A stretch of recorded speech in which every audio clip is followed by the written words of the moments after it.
Now, top story this hour, the public airing of the highly classified documents about the Ukraine war. It sent shockwaves across the United States government. The White House now says that it is concerned that there could be additional leaks. The U.S. Justice Department is currently investigating the origin of the leaks and the repercussions on the ongoing war in Ukraine. When asked if the United States was bracing for more online releases and what the motive could be, the National Security Council spokesperson John Kirby had this to say.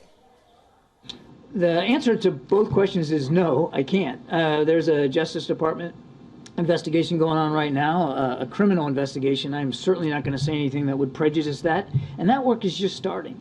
So we don't know who's behind this. We don't know what the motive is. And I think, I can't remember who asked before, but we don't know what else might be out there. Meanwhile, the report also suggests that the leaked documents may have origins in the chat room for gamers. As per an anonymous 18-year-old gamer, these documents had appeared in this particular chat room for months.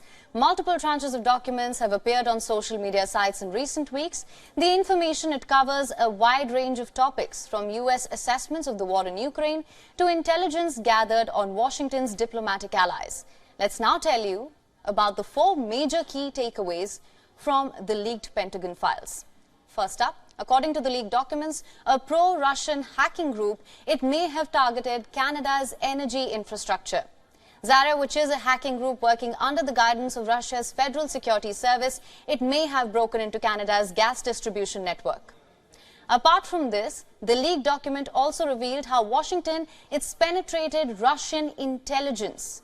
Apparently, the United States has a much clearer picture of Russian intelligence operations than it does of Ukrainian planning. The American intelligence has also been able to obtain daily real-time warnings on the timing of Moscow strikes and even its specific targets. And this list does not end here. The leak also suggests that Ukraine's air defenses risk running out of missiles and ammunitions within weeks. One of the documents that was dated 23rd of February and marked a secret, it outlines in detail how Ukraine's Soviet-era S-300 air defense systems would be depleted by May 2nd at the current rate of use. That's also being called the rate of burn. The documents also contain intelligence gathered on America's allies, including South Korea and Israel. One document mapped out American assessment of scenarios that could lead to Israel providing weapons to Ukraine. However, South Korea says that the leaked U.S. intel documents are untrue and doctored. Seoul has said that its law forbids supplying weapons to countries engaged in conflict, meaning that it cannot send arms to Ukraine. A senior intelligence official has described the leak as a nightmare for the Five Eyes. That refers to 5 nations that share intelligence information. That's the United States, Britain, Australia, New Zealand and Canada.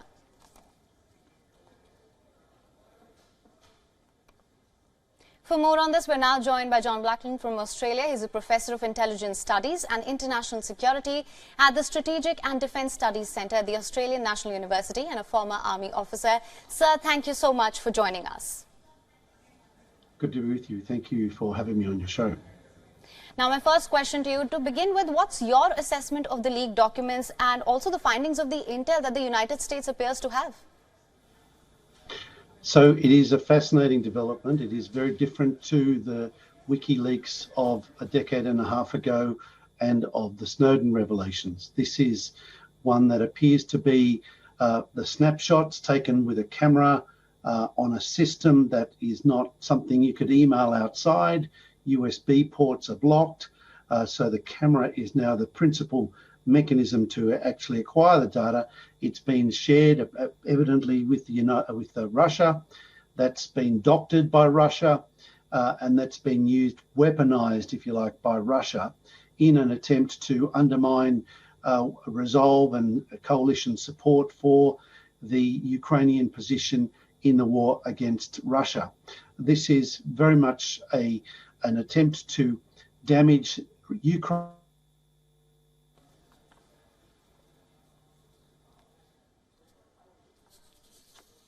Well, according to the leaked documents, a pro-Russian hacking group may have targeted Canada's energy infrastructure as well. Sir, I hope you can hear me now. There was slight glitch Yep. there.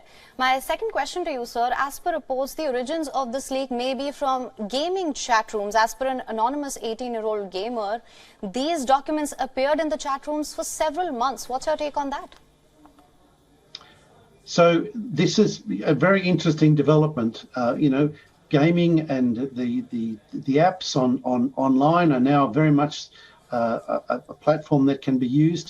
The thing is, once you get something digitally onto the web, they can be shifted and shared around on all sorts of platforms. And there's no question a lot of people very interested in playing in this space. People who are either keen to collaborate with Russia, those who are even Americans who are hostile to the Biden administration, sympathetic to the Russian cause. There's a lot of really interesting dynamics at play here, reflecting America's internal challenges and, of course, Russia's own desire to try and change the dynamics because it knows it's been remarkably unsuccessful on the battlefield in Ukraine so far. Right. Now, just for more clarity on this, sir, as per John Kirby, there are large parts of the documents that may have been doctored. But, of course, it still contains a lot of information about the war in Ukraine, information on U.S. allies. It also revealed how Washington has penetrated Russian intelligence. So how do you assess the practical implications of this? So a lot of what was available in those reports is actually already available from open source reporting. There is remarkably detailed and accurate reporting from a range of institutions that are available online on Twitter and other platforms that provide blow-by-blow, day-by-day updates on the war in Ukraine. What is particularly telling is the revelations about America's espionage and its ability to see what the Russians are doing and see what our coalition partners are doing. And that is clearly something Russia will be doing, will be acting upon to prevent the continuation of that kind of electronic and other surveillance from Russia, from the United States, and also erode and undermine confidence and coalition trust. Ukraine is very reliant on the United States. There is clearly an attempt here as part of a bit of a mind game, if you like, with the Ukrainians to try and generate a bit of a gap between the United States and the Ukrainian government over the way ahead. It's a complicated situation. All right. It's very interesting, though, the contrast with the past.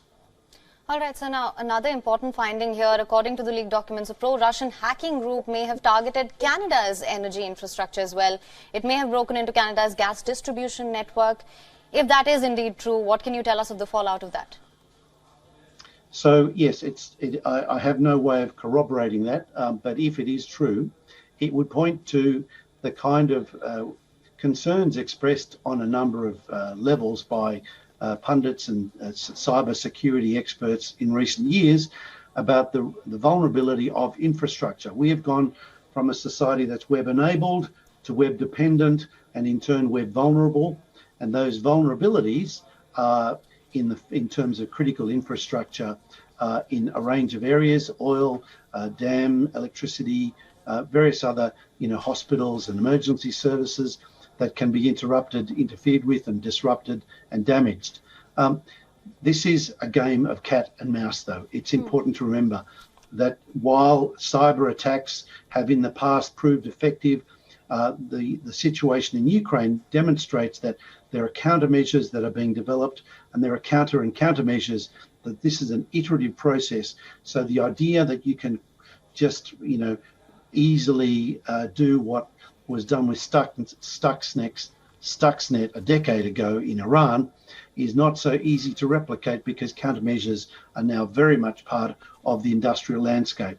And so while it's possible that Canada may have some vulnerabilities there, I'm fairly confident that, like in other countries, there are considerable domestic cyber security agencies at work to bolster resilience and defensive capabilities to deflect those kinds of cyber attacks in future. All right.